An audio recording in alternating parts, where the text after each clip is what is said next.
यह डिक्टेशन आपको achievers classes की तरफ से दी जा रही है। आपकी डिक्टेशन अगले 3 सेकंड में शुरू होगी। 3, 2, 1 स्टार्ट।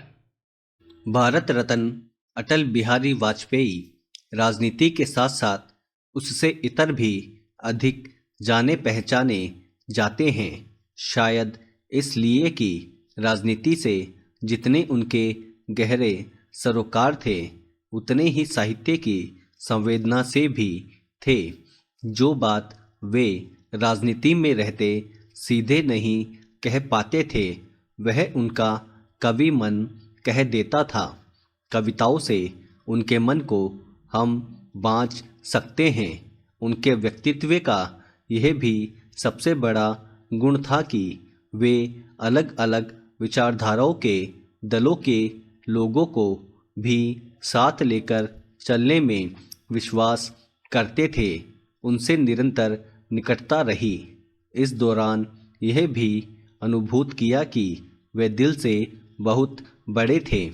किसी से कोई तकरार नाराजगी हो भी जाती तो उसे वे मन में नहीं रखते थे।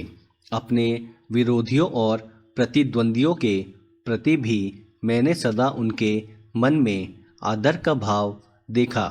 लोकतांत्रिक दृष्टि के अंतर्गत सबको साथ लेकर चलने के साथ ही अपने विचार व्यक्त करने में भी वे कभी किसी की परवाह नहीं करते थे।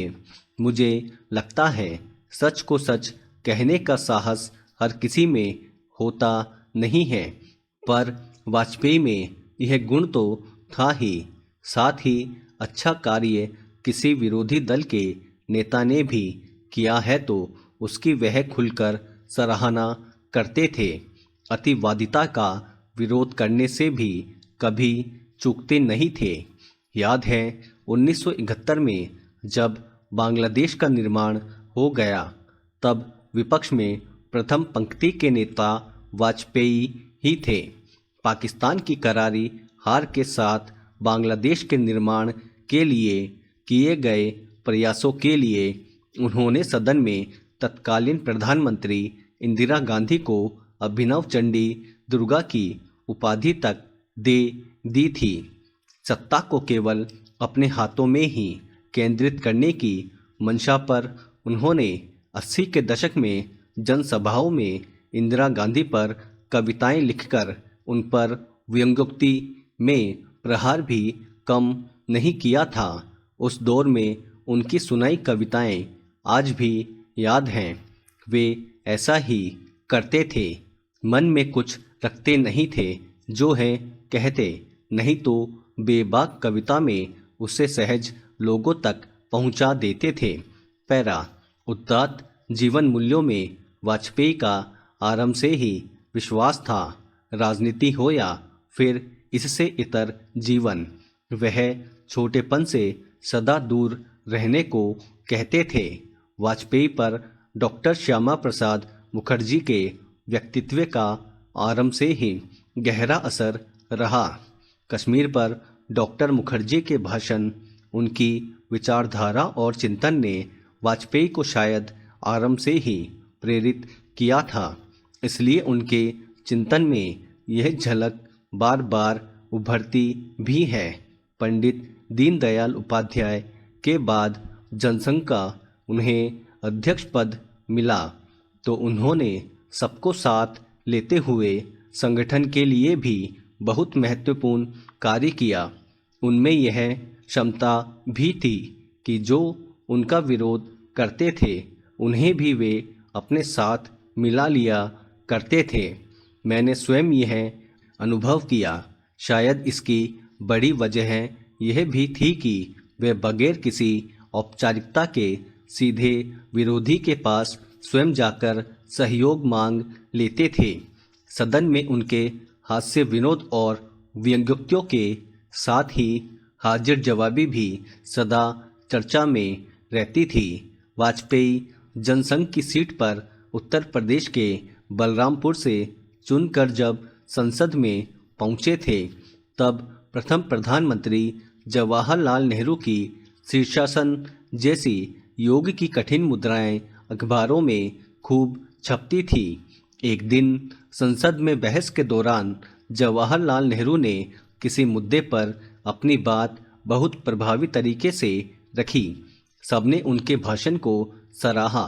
नेहरू ने विपक्ष में बैठे वाजपेयी की ओर देखते हुए मुस्कुरा के कहा, अब बताइए आपका क्या कहना है। वाजपेयी भी कहाँ चुप रहने वाले थे। बोले, मैं जानता हूँ कि पंडित जी शीर्षासन योग करते हैं, करना भी चाहिए, पर इसका मतलब यह बिल्कुल नहीं कि वे समस्याओं के समाधान को उल्टे होकर देखें। इतना कहते ही सदन में ठहाके गूंज उठे थे। मुझे लगता है वाजपेयी सदन में होते तो वह सदा जीवंत रहता था। सो बात की एक ही बात कहूँगा कि अटल बिहारी वाजपेयी राजनीति में अटल थे और सदा रहेंगे। पैरा, राजनीति के क्षेत्र में सर्वमान्यता कुछ ही लोगों को प्राप्त होती है। यदि हम भारत के स्वतंत्रता के बाद के राजनीतिक इतिहास में ऐसे किसी व्यक्तित्व का नाम लें जो सर्वमान्य था, अपने दलों के साथ साथ दूसरे दलों के लिए भी प्रिय था और जन जन के हृदय का हार था, तो एक ही नाम सामने आता है, भारत रत्न अटल बिहारी वाजपेयी। भारत की राजनीति में सुचिता एवं सुशासन की पुनर्स्थापना के लिए वाजपेयी सदैव याद किए जाते रहेंगे।